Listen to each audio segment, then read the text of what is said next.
시청자 여러분 안녕하십니까? 온 국민의 관심이 코로나와 4.15 총선에 쏠려 있는 사이에 또 하나의 기가 막힌 일이 벌어지고 있습니다. 김원웅 광복회장이 채널A와 TV조선과 채널A를 폐지하는 캠페인을 광복회원들을 상대로 벌이고 있습니다. 각 지회에 공문을 보내서 일종의 서명운동, 동참운동을 하는 것이죠. 그래서 숫자가 모이면 기자회견을 하고 청와대에 국민청원을 집어넣겠다라는 이런 계획입니다. 이유는 뭐냐? 지난해 한일 갈등이 첨예하게 불거졌을 때 두 텔레비전에 나온 패널리스트들이 자기가 주장을 하는 일본을 옹호하는 친일적 발언을 했다. 이런 것이 주된 이유입니다. 그가 판단하는 친일이라는 개념도 잘못됐거니와 그 패널이 자유스럽게 언론의 자유에 따라서 이런 시각 저런 시각을 종편에 나와서 얘기하는 것이 무슨 문제입니까? 오히려 그런 것을 장려하고 나라가 종편을 만든 이유가 그런 어떤 자유로운 언어의 공간을 보장하기 위한 것 아니겠습니까? 그런데 거꾸로 그런 종합편성 채널을 폐지하겠다고 나서고 있습니다. TV조선에서 윤주경 전 독립기념관장, 윤봉길 의사의 손녀죠. 이 사람을 미래한국당에서 공천한 것이 잘됐다라는 얘기를 한 것도 문제 삼고 있습니다. 미래한국당이 미래통합당의 비례위성정당으로서 친일 정책을 쓰고 있다. 이것이 김원웅의 주장입니다. 그런데 오늘 제가 이 개탄스러운 마음으로 이런 김원웅의 스토리를 얘기해 드리는 가장 중요한 이유는 그가 엄청난 위선자라는 것입니다. 그는 친일을 공격할 자격이 없는, 친일을 공격을 하는 것 자체도 바보 같은 일이지만 대한민국의 4,999만 명이 모두 다 친일을 공격을 해도 그만큼은 친일을 공격할 수 없는 자격이 되질 않습니다. 김원웅의 위선을 제가 고발을 합니다. 김원웅의 잘못은 그런 위선 첫 번째, 그리고 두 번째는 우선 그가 왜 위선적인 인물인가부터 제가 설명을 해드리겠습니다.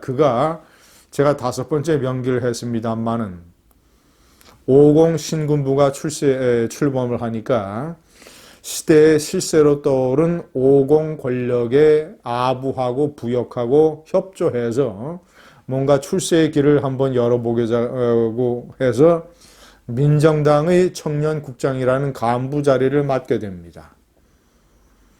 당시 민정당의 국회의원들도 권세가 셌지만 사무처의 국장들도 꽤 끝발이 있는 자리였습니다. 민정당의 청년국장.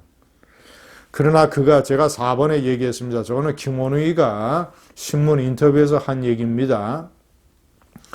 일제 36년의 식민 지배 역사가 있었고 나머지 74년은 친일 반민족 세력의 지배의 역사다라고 한국 현대사를 친일의 역사라고 규정을 해놓는 김원웅의 삐뚤어진 시각.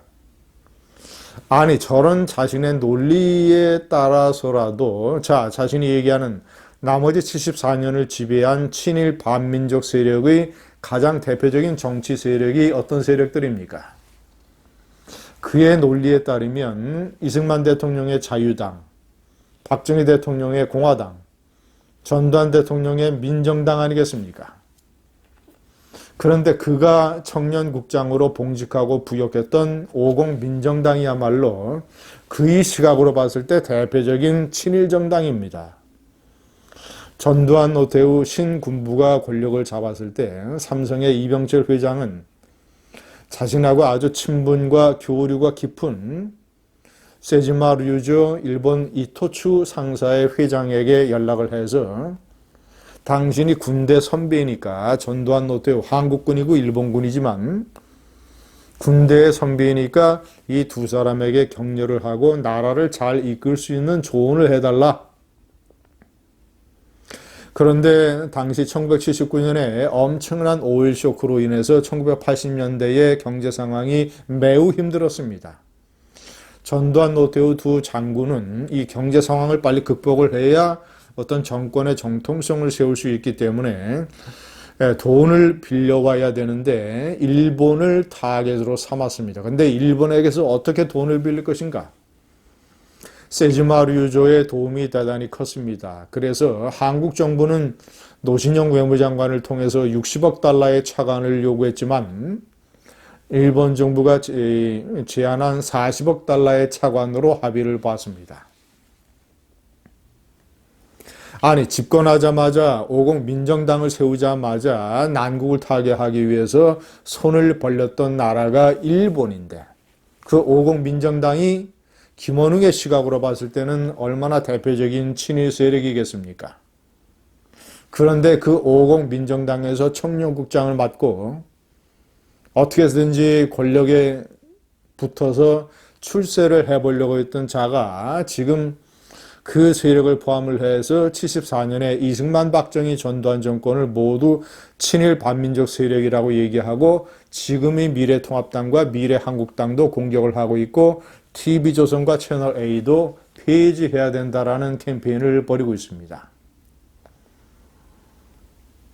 자, 그가 저지르고 있는 죄과는 그것뿐만이 아닙니다. 그는 자신의 부모가 김원봉 부대에서 활동을 했었습니다. 자, 김원봉이가 약산 김원봉, 공산주의자 김원봉이가 상하이 임시정부에서 활동을 할 때 조선의열단을 만들었죠. 의열단을 만들었고 이것이 조선의용대가 돼서 김구 선생이 만든, 백범 김구가 만든 광복군의 제1지대로 편입이 됩니다. 김원웅의 부모는 제1지대에서 활약을 했었죠. 그래서 김원봉의 소개로 결혼을 하게 되고 김원웅을 낳게 됩니다. 자, 그런 배경 때문인지 몰라도 김원웅 광복회장은 김원봉에게 독립유공자 서훈을 줘야 된다라는 운동을 적극적으로 펼치고 있습니다. 광복회라는 게 어떤 단체입니까?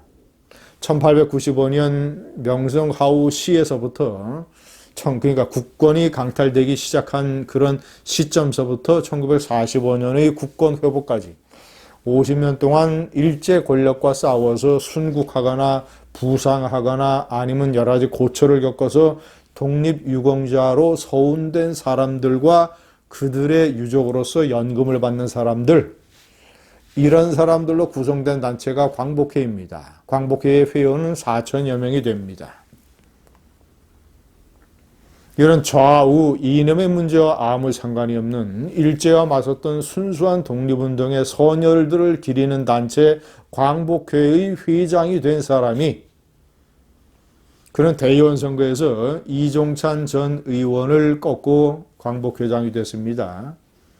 완전히 이념에 사로잡혀서 자신들의 부모, 자신의 부모의 인연을 맺어준 약산 김원봉 공산주의자,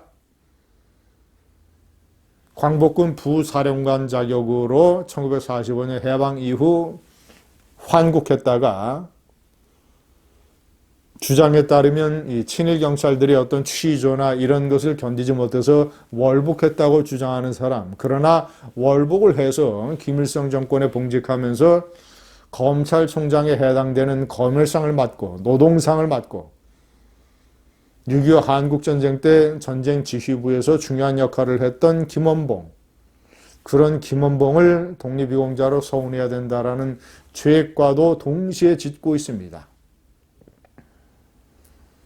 이런 사람이 대한민국의 광복회장을 맡고 있습니다. 또 하나 온 세상에 산천초목이 물구나무 서는 일입니다. 감사합니다.